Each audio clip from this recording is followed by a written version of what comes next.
Di salah satu episode serial NBC, The Irrational, Profesor Alec Mercer yang diperankan oleh Jesse L. Martin mengajarkan murid-muridnya tentang bagaimana persepsi manusia bisa dipengaruhi oleh pengulangan. Dia memberitahu murid-muridnya bahwa ia akan memutar rekaman seseorang yang sedang bernyanyi. That is embarrassing. Dia juga meminta mereka untuk fokus dan menuliskan apa yang mereka dengar. Mari kita putar audionya.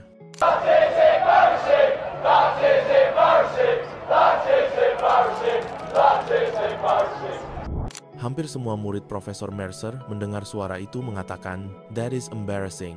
Lalu Profesor Mercer memutar audio yang sama kembali. Kali ini, ia meminta murid-muridnya untuk menatap layar dan menuliskan apa yang mereka dengar. That is embarrassing! That is embarrassing! That is embarrassing! That is embarrassing! That is embarrassing! That is embarrassing! That is embarrassing! That is embarrassing! That is embarrassing! That is embarrassing! Menariknya, setelah pemutaran berulang, hampir semua orang menulis Bart Simpson bouncing, meskipun audio yang diputar sama persis seperti sebelumnya. Disinilah Profesor Mercer mengungkapkan sesuatu yang luar biasa, bahwa mata dan telinga kita sejatinya hanyalah penerima sinyal listrik, sementara yang benar-benar bekerja adalah otak.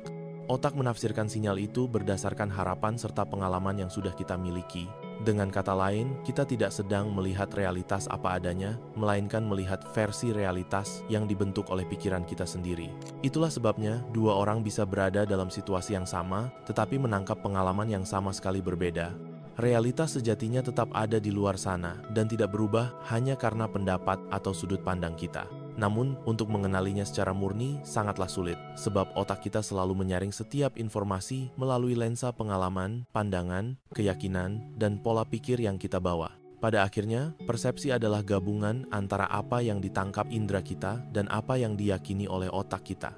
Dua orang bisa saja melihat hal yang sama, namun memaknainya dengan cara yang berbeda. Perbedaan ini muncul karena setiap orang membawa pengalaman, budaya, dan perasaan masing-masing. Akibatnya, pandangan mereka tentang apa yang sebenarnya terjadi bisa sangat beragam meskipun objek yang dilihat sama persis. Inilah yang telah dijelaskan oleh studi tentang persepsi. Bidang ini menyingkapi bagaimana otak kita bekerja, sekaligus bagaimana ia bisa keliru. Ilusi dan bias kognitif adalah contoh nyata. Otak seringkali mengisi celah atau membuat asumsi, sehingga kita tidak selalu menangkap realitas apa adanya.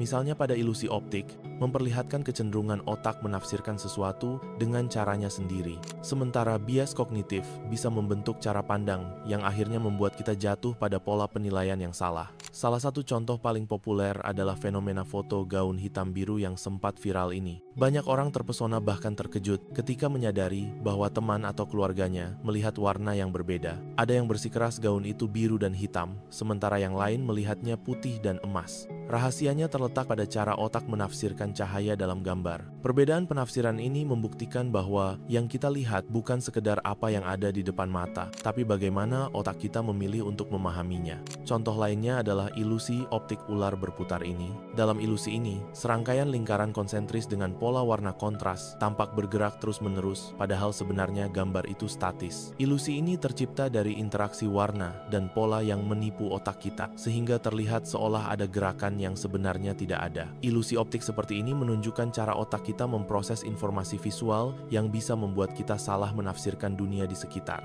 Persepsi kita terhadap sesuatu membentuk apa yang kita yakini sebagai kebenaran dan keyakinan yang akhirnya mempengaruhi cara kita berpikir dan bertindak. Persepsi kita sebenarnya bisa dimanipulasi dengan berbagai cara, dan manipulasi ini bisa mengubah cara kita melihat dan memahami sesuatu. Misalnya, ketika menonton berita atau melihat iklan, kita sering diarahkan untuk menafsirkan informasi dengan cara tertentu. Begitu pula, pendapat teman atau kelompok yang kita ikuti bisa memengaruhi pandangan kita, meskipun kita tidak menyadarinya. Otak kita sendiri cenderung mempercayai hal-hal yang sesuai dengan apa yang sudah kita yakini sebelumnya. Jika seseorang sengaja memberikan informasi yang salah atau mencoba membuat kita mempercayai sesuatu yang keliru, cara pandang kita terhadap dunia bisa terganggu. Akibatnya, kita mungkin membentuk pemahaman yang tidak sepenuhnya akurat tentang apa yang sebenarnya terjadi. Seorang peneliti independen, Mark Passio, menjelaskan dengan sangat baik seluruh psikologi tentang persepsi versus realitas. When people say perception is reality, nothing could be farther from reality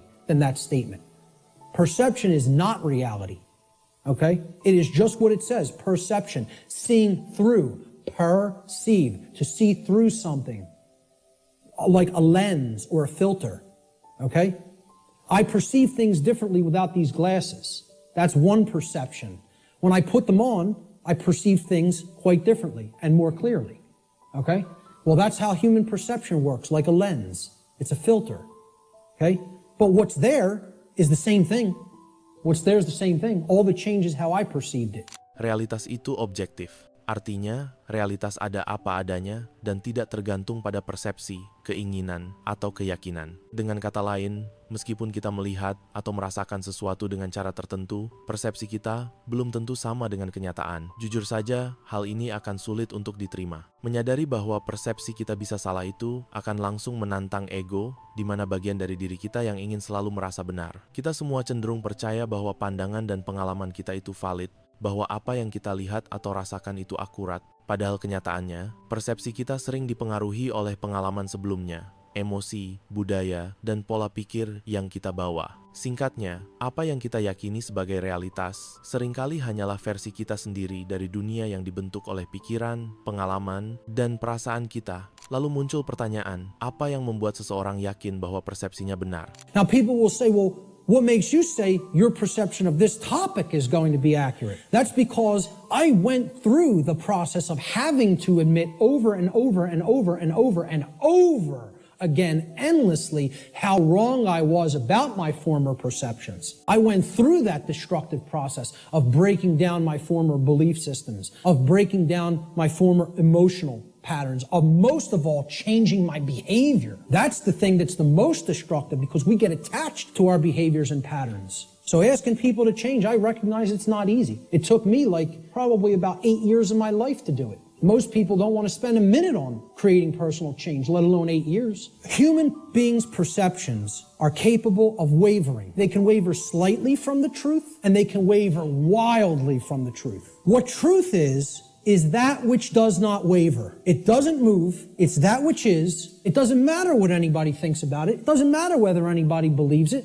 It doesn't matter whether anybody knows it. It doesn't matter whether anybody sees it. It doesn't matter whether anybody wants to see it. It's there. It's always been there. It's always going to be there. Nothing anybody does can change what has happened. Can anybody change what has already occurred in what we call the thinking of linear time, the past? Not one person here is capable of doing that. Let me tell you something. Not one being in the entire manifested universe is capable of doing that, because that which has already occurred is set in the record of the universe. Nothing can change the past, ever. You know what can be altered?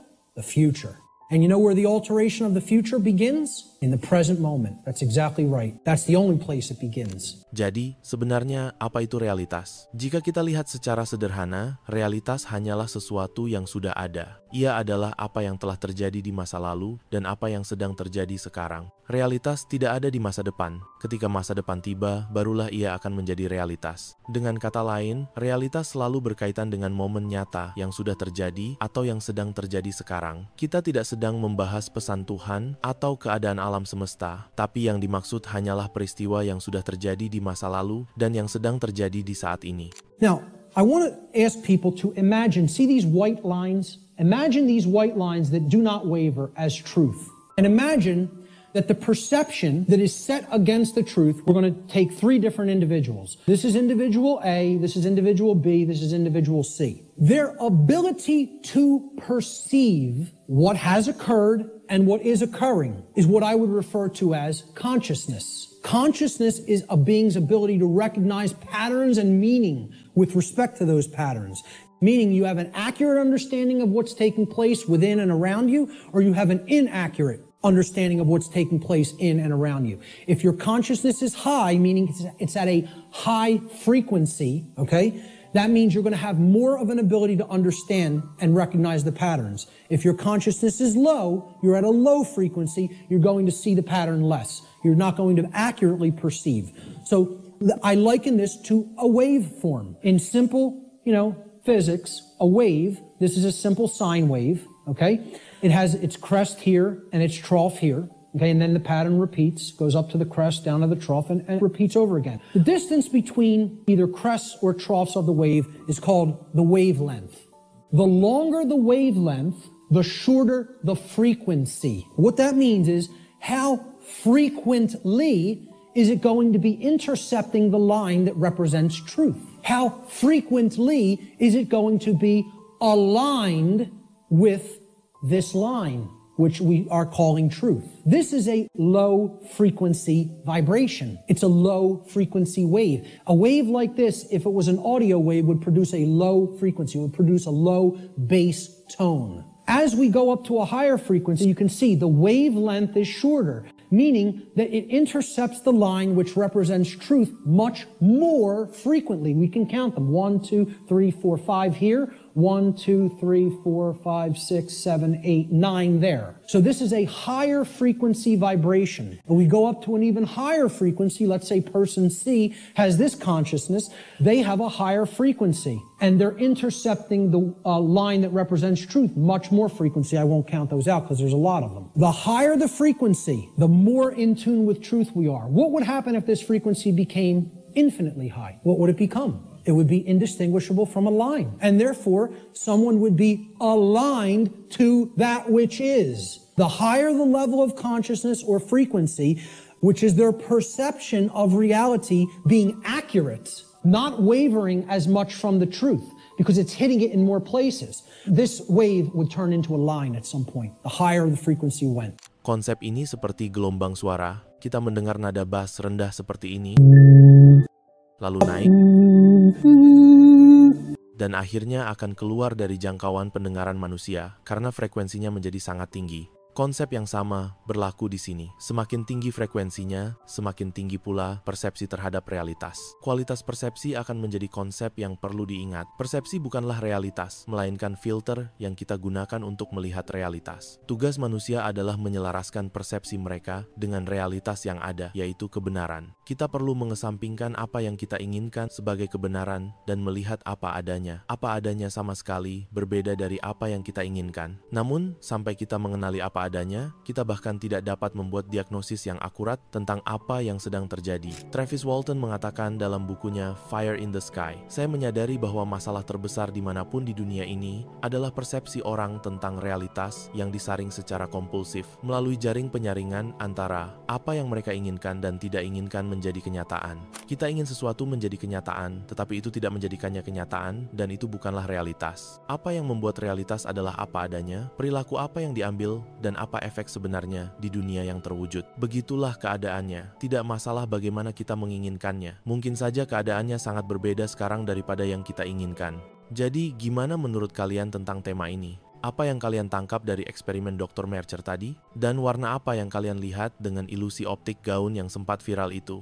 Berikan jawabanmu di komentar, dan terima kasih banyak sudah menonton video ini. Sekarang gua lagi ngumpulin donasi dalam bentuk subscribe buat bantu video berikutnya. Jadi, kalau lu ngerasa video ini bermanfaat, klik tombol like, komen, dan subscribe sekarang juga. Dan sampai jumpa di video selanjutnya.